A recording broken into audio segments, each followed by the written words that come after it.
Olá pessoal, tudo bem? Tudo tranquilo? Eu sou o professor Herbert e estou aqui para gravar mais um vídeo para ajudar vocês a estudar para as provas, ok? De imediato eu peço um pouco de desculpas, aliás, eu peço desculpas pela minha voz, que eu estou com uma grave infecção na garganta. Vamos lá então.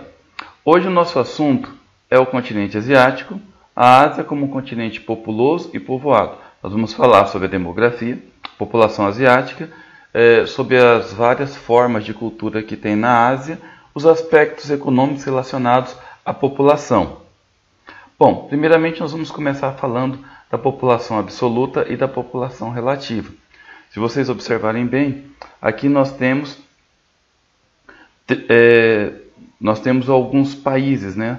Olha só, a China que tem em primeiro lugar, Índia, Indonésia, Paquistão, Bangladesh, Japão. E vocês conseguem observar, olhando esses países aqui, né, que a população é muito grande. Por exemplo, a China tem 1 bilhão e 300 milhões de habitantes, a Índia 1 bilhão e 200 milhões, até o Japão, que está na 10ª posição, tem 127 milhões de habitantes. O que a gente consegue observar com isso, pessoal? Olha só, a soma desses países, né, desses 6 países, dá aproximadamente 4 bilhões de pessoas.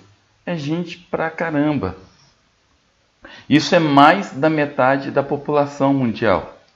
Então é importante vocês analisarem que só a China e a Índia têm uma população superior a qualquer continente do mundo. Bom, vamos falar agora do crescimento populacional. Nessa tabela eu dividi por 3 grupos de países. Eu dividi no primeiro grupo os países industrializados, né? Temos aqui o Japão, Taiwan, Coreia do Sul. Você pode acrescentar aqui os demais países dos tigres asiáticos, como Singapura, que também faz parte, né, dos tigres asiáticos. Hong Kong também faz parte dos tigres asiáticos. Você consegue o quê? Observar que esses países têm um crescimento vegetativo muito pequeno, tá? Então aqui só um crescimento vegetativo. O Japão bem próximo de zero. Taiwan, Coreia do Sul também são países industrializados com alto índice de alfabetização, mão de obra extremamente qualificada. Na verdade, nesse segundo grupo, o que é que nós conseguimos observar? São países subdesenvolvidos que apresentam uma rápida urbanização. Tanto a Indonésia, quanto a Turquia, quanto a Malásia, são países, a Indonésia e a Turquia já são considerados países emergentes, que melhorou muito a sua estrutura industrial, está investindo bastante no comércio, na indústria, o que tem estimulado muito as migrações do meio rural para as cidades. E os países pobres, pessoal, Omã, Afeganistão, Iraque, o que você consegue observar nisso daqui? Que o crescimento vegetativo é extremamente elevado nesses países, bem como a população rural também é muito grande nesses países. Dá para você acrescentar nesses países aqui o Iêmen, né, com 2,58 de crescimento vegetativo. Bom, vamos falar da urbanização. Na urbanização, eu separei em 3 grupos de países de acordo com o material de vocês. Tá? Olha só, o que a gente consegue observar nesses grupos de países aqui? No grupo 1, você percebe, olha aqui, Bangladesh e Laos são 2 países extremamente pobres. Você consegue observar que a taxa de urbanização é muito baixa. E num período de 40 anos, triplicou. Tá? Porque as pessoas estão procurando melhores condições de vida nas cidades, como água, esgoto, energia, transportes. Nesses países aqui, Arábia Saudita e Iraque, que também, a Arábia Saudita não é um país pobre, né? É um país que tem a sua estrutura voltada para a produção de petróleo. É o maior produtor de petróleo do mundo. A urbanização nesse país era mediana, mas atualmente é considerado países urbanos extremamente alto. O que a gente consegue perceber com isso, pessoal? Nós conseguimos perceber que os investimentos urbanos, por causa da produção do petróleo, têm sido bem elevados. No Iraque, é claro que é quase inexistente esses investimentos, mas ainda assim aumentou muito. Coreia do Sul e Israel são países considerados de altíssimo nível. A urbanização já era elevada, tá? Israel tem o hábito do investimento muito forte no contexto urbano, tem uma boa distribuição de renda, consegue manter um IDH entre os melhores do mundo. A Coreia do Sul vem se industrializando muito desde 1970, faz parte dos tigres asiáticos e hoje você percebe que esses dois países são extremamente urbanos. Vamos falar agora da diversidade étnica. Isso foi muito falado em sala de aula, tá? E da diversidade étnica, nós vamos estudar um pouquinho sobre as regiões da Ásia. Bom, na Ásia Setentrional ou na parte norte da Ásia, nós percebemos que é uma área que foi ocupada pelo povo eslavo, formando principalmente por russos e europeus que vieram daquela região da Europa, né, por volta do século XVII, e hoje ocupa boa parte dessa região aqui da Sibéria russa. A região mais ao sul, sudeste da Ásia, né, o sudeste asiático, onde fica a Índia, onde fica a Ásia meridional, né, mais essa região aqui da Ásia meridional, área dominada por uma população indiana, área comum hinduísmo, área que tem muitos budistas, mas o principal é o hinduísmo nessa região, não é verdade? O sudeste, olha só, aqui nós temos o sul da Ásia, tá? Essa imagem eu não fui muito feliz em pegar ela, né? O sul é essa região da Índia, ok? O sudeste, olha, sul tendendo para o leste, é essa região aqui, então é o contrário, tá? Essa região aqui, ó, principalmente na Indonésia, né, tem muitos grupos polinésios que vieram dessa região aqui, ó, tá vendo? Da Oceania, tá? Então essa região aqui, eles têm uma cultura bem festicista, uma cultura bem parecida com o que nós estudamos no continente africano.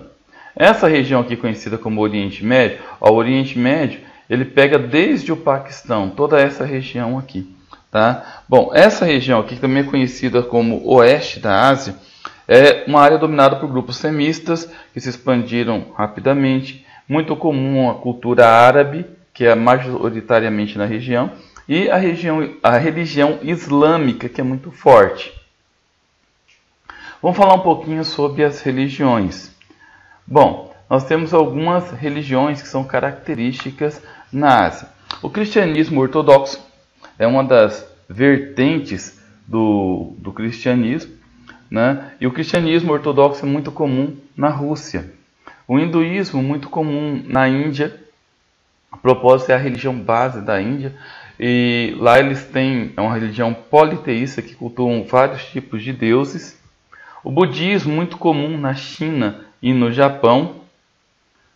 O confucionismo, que é um conjunto de doutrinas do filósofo chinês Confúcio, inclui o culto à natureza, aos antepassados, ao amor, à justiça.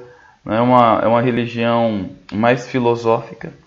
O islamismo é uma religião monoteísta, né? É uma religião que foi fundada pelo profeta Maomé no século VI d.C.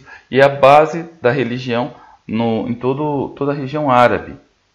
O judaísmo é uma religião monoteísta, tem a mesma base que o cristianismo e o islamismo, e é muito comum nessa região do Oriente Médio, porém é muito restrita ao Estado de Israel, mas é seguido por vários países pelo mundo. A propósito, só para a gente lembrar, o cristianismo, o islamismo e o judaísmo têm como cidade santa a cidade de Jerusalém, que fica no Estado de Israel. Vamos pensar em algumas personalidades e monumentos, pessoal. Tá? Esse aqui é o Taj Mahal. Taj Mahal é um dos grandes monumentos da Índia, considerado uma das 7 maravilhas do mundo. Nossa, saiu meio coberta aqui a imagem dele, né? O Mahatma Gandhi, grande personalidade indiana que lutou contra o domínio da Inglaterra durante a década de 1940. A Muralha da China, uma das 7 maravilhas do mundo, considerada a única construção humana que pode ser vista da Lua. A Mesquita de Omar, onde ficava o Templo de Salomão, hoje é considerada a maior mesquita do mundo, templo dos muçulmanos, né? O Muro das Lamentações, local onde ficava o Templo de Davi, depois o Templo de Salomão, e hoje os judeus rezam muito, né, para que seja construído um terceiro grande templo. Vamos falar agora dos aspectos culturais disseminados pelo mundo e que tiveram origem no continente asiático. As artes marciais, né, exemplo aqui do Kung Fu, Karatê e várias outras formas de artes marciais, o Aikido, Muay Thai, Judô, Sumô, Taekwondo e assim por diante. Essas imagens aqui é apenas a capoeira, que não é dessa região, né? A culinária, a yakisoba, a culinária oriental, né? Típica da China, do Japão, é apreciada pelo mundo todo. A culinária árabe, como o quibe, né? O pão sírio, enfim. Vamos falar agora sobre o padrão socioeconômico. No padrão socioeconômico, eu separei por alguns grupos. Vamos começar falando da taxa de mortalidade infantil. A taxa de mortalidade infantil é um dos mais confiáveis indicadores de qualidade de vida. Esse índice é demonstrado por uma taxa a cada 1.000 crianças nascidas. E como existe uma disparidade muito grande na Ásia, nós temos países extremamente ricos, é o caso do Japão, entendeu? 2 crianças a cada 1.000 nascidas, ele está na posição 221 a nível mundial. E temos o Afeganistão, que possui o maior índice de taxa de mortalidade infantil, 121 crianças a cada 1.000 nascidas. A expectativa de vida também é um fator muito confiável relacionado à qualidade de vida, né? Um dos indicadores do IDH. O Japão, que tem a terceira melhor expectativa de vida do mundo, com 83,9 anos. A pessoa quando nasce no Japão hoje tem uma expectativa de viver até os 84 anos, né? Pra você ter uma ideia, no Brasil é 71, né? E o Afeganistão, que está na posição 217. Quem nasce no Afeganistão hoje tem uma expectativa de viver até próximo dos 50 anos, que é considerado muito baixo. Aliás, qualquer índice abaixo de 65 é considerado muito baixo. E a taxa de analfabetismo. A taxa de analfabetismo é de longe o melhor indicador para indicar a qualidade de vida e a qualificação da mão de obra. Eu peguei aqui 2 exemplos apenas, o Afeganistão e o Japão. No Afeganistão, 57% da população masculina, dos homens, são analfabetas. E 87% das mulheres são analfabetas. Enquanto que o Japão é um país rico, desenvolvido, né? Apenas 1%, tanto dos homens quanto das mulheres, são considerados analfabetos. Pessoal, é isso aí. Espero que vocês tenham curtido essa aula, tenham relembrado tudo o que a gente viu, tá? Fiquem com Deus e até a próxima. Bons estudos!